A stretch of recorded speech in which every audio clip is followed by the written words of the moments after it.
से जो टिप्पणियां की गई है, कई टिप्पणियां काफी तल्ख भी रही, तो क्या उसके आधार पर भी अब किसी तरह से दलीलों में कोई परिवर्तन देखने को मिला? जी बिल्कुल, साफ तौर से देखिए, साफ तौर से जिस तरह दलीलें चंद्रचूड़ की तरफ से दी गई हैं और उन्होंने कहा है कि हम ये चाहते हैं कि फ्लोर टेस्ट हो और ये विधायक जो हैं, जो 16 विधायक हैं, उनके इस्तीफे को लेकर हम बाकायदा प्रोटेक्शन भी दे रहे हैं, लेकिन कांग्रेस इस चीज को लेकर तैयार नहीं हो रही है। लेकिन जिस तरह ऑब्जर्वेशन जस्टिस चंद्रचूड़ दे रहे हैं फिलहाल अभी, उससे यही लग रहा है कि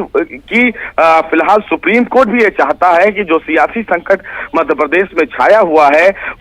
उसके लिए कोई अंतरिम आदेश दिया जाए, ताकि वहां पर जो अभी स्थिति है वो कंट्रोल किया जाए। उसके बाद अगर किसी कानूनी पक्ष या संवैधानिक पक्ष पर विचार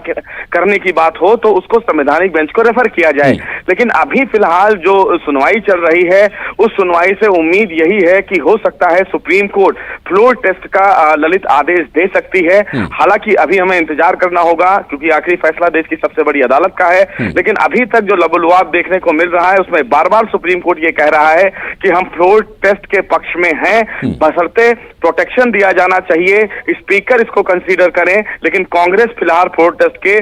फेवर में नहीं है और इसीलिए वो लगातार इस चीज का विरोध कर रहे हैं। बिल्कुल, लेकिन सुशील, कल भी एक पॉइंट उठा था और आज भी रोहतगी ने इस मामले को लेकर दलील दी। उन्होंने कहा कि स्पीकर ने 22 में से 6 इस्तीफे स्वीकार कर लिए, तो उसी आधार पर 16 क्यों नहीं। साथ ही उन्होंने यह भी कहा कि सीएम भी फ्लोर टेस्ट की बात कह रहे हैं, राज्यपाल ने भी स्थितियों के आधार पर फैसला लिया है, तो इसमें विवाद किस तरह का है? क्या इस पर कोर्ट की कोई टिप्पणी देखने को मिली है? जी बिल्कुल, देखिए, साफ तौर से कहीं ना कहीं इस पूरे मामले में जस्टिस चंद्रचूड़ और हेमंत शर्मा ने ये दोनों बातें कही कि अगर 6 विधायकों के इस्तीफे को स्वीकार कर लिया है तो 16 विधायकों के इस्तीफे को स्वीकार क्यों नहीं किया जा सकता है। इस पर कांग्रेस ने साफ तौर से कहा कि इस पूरे मामले में जब तक वो 16 विधायकों से स्पीकर मुलाकात नहीं कर लेते हैं, ये नहीं जान लेते हैं कि उनका जो इस्तीफा है वो उनके मन के मुताबिक है या किसी के दबाव में है, तो इस पर जस्टिस चंद्रचूड़ ने कहा कि अगर स्पीकर इस पूरे मामले में डिसाइड नहीं कर पा रहे हैं तो उनको अयोग्य करार दे दिया जाएगा, और अगर उनको अयोग्य करार दे दिया जाएगा तो निश्चित रूप से उनके खिलाफ व्हिप जारी किया जा सकता है। फिलहाल कांग्रेस इस दलील पर भी संतुष्ट नहीं है। कांग्रेस का बार बार कहना यही है कि जब तक ये तमाम जो 16 विधायक हैं वो सामने नहीं आते हैं, तब तक स्पीकर इस पूरे मामले में इस्तीफे को स्वीकार नहीं करेंगे। लेकिन जिस तरह ललित कई ऐसे फैसले हैं जिसमें साफ तौर से सुप्रीम कोर्ट ने स्पष्ट ये किया है कि अगर तमाम जो विधायक हैं, अगर उनके इस्तीफे को स्वीकार नहीं किया जाता है तो पार्टी उनको अयोग्य घोषित कर सकती है। लेकिन यहाँ केस अगर ऐसा होता है तो ये भी फिलहाल बीजेपी के पक्ष में जाएगा मामला, और इसीलिए कांग्रेस ये नहीं चाहती है कि इस पूरे मामले में तमाम जो विधायक हैं उनको किसी भी प्रकार से मौका दिया जाए। जी, साथ में रखें, शंकर भी हमारे साथ जुड़ चुके हैं, उनसे भी बातचीत करते हैं। शंकर, इस्तीफे पर फैसले का फ्लोर टेस्ट से कोई लेना देना नहीं है, क्या इस तरह का भी मसला आज कोर्ट में सुनवाई के दौरान देखने को सुनने को मिला है?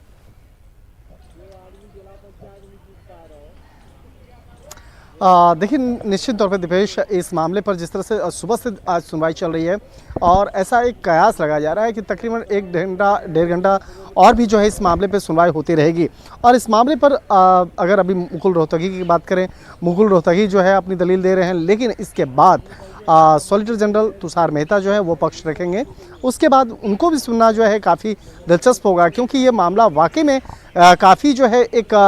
कहा जा सकता है काफ़ी रोचक होता जा रहा है, क्योंकि इस मामले पर कई दांव पेच हैं, कई ऐसे पेच हैं जिसको समझना और काफ़ी बारीक से समझना वो काफ़ी दिलचस्प होगा। क्योंकि यहाँ पर चाहे शुरुआती तौर पे देखा जाए, विधायक के मसला की बात करें, विधायक से ऊपर बढ़िए स्पीकर का मसला, राज्यपाल का मसला और तमाम एक राज्य के मसले को अगर ध्यान में रखा जाए तो वो काफ़ी महत्वपूर्ण है। और इस तरह के राजनीतिक हालात कई बार बनते रहे हैं, लेकिन मध्य प्रदेश में जिस तरह से राजनीतिक हालत बने हैं वो काफ़ी बड़े और काफ़ी महत्वपूर्ण हो चुके हैं। जी,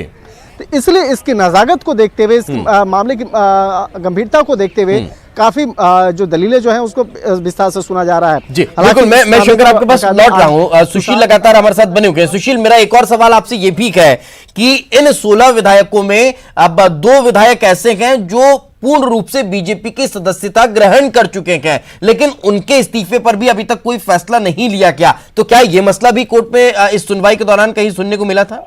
जी बिल्कुल, देखिए दिपेश, साफ तौर से जिस तरह की अभी प्रोसेस चल रही है उसमें एक ताजा अपडेट मैं आपको दे दूं। रोहतगी साहब ने अभी जो कोर्ट में दलीलें दी, उन दलीलों के मुताबिक ये उन्होंने कहा कि कांग्रेस जिस तरह चाहती है कि ये लोग कि अविश्वास प्रस्ताव आए, लेकिन इसमें 2-3 हफ्ते बहस चलेगी, और अगर 2-3 हफ्ते बहस चलती है तो हॉर्स ट्रेडिंग करने की जो प्रक्रिया है वो शुरू हो जाएगी, और सीएम साहब इसीलिए नए जिले बना रहे हैं। तो ये कहीं ना कहीं एक तीखी टिप्पणी जरूर है मुकुल रोहतगी की कि कांग्रेस कहीं ना कहीं एक बड़ा जाल बुनने के चक्कर में है, और इसीलिए वो चाहती है कि इस पूरे मामले को लंबा ड्रेल किया जाए ताकि उनको ये मौका मिले कि इस पूरे मामले में वो तमाम जो कांग्रेसी विधायक हैं उनसे किसी भी प्रकार से संपर्क साधा जाए। रोहतगी ने यह भी कहा कि जिस प्रकार सरकार के बहुमत पर शक है, जो मामला फिलहाल सुप्रीम कोर्ट सुन रहा है, वह फिलहाल उस सूबे का मुख्यमंत्री 3 जिले बना दे और नियुक्तियां कर रहा है, इसका क्या मतलब है। तो ये सीधे सीधे कहीं ना कहीं कोर्ट को कन्विंस करने की कोशिश की जा रही है बीजेपी की तरफ से कि किस तरह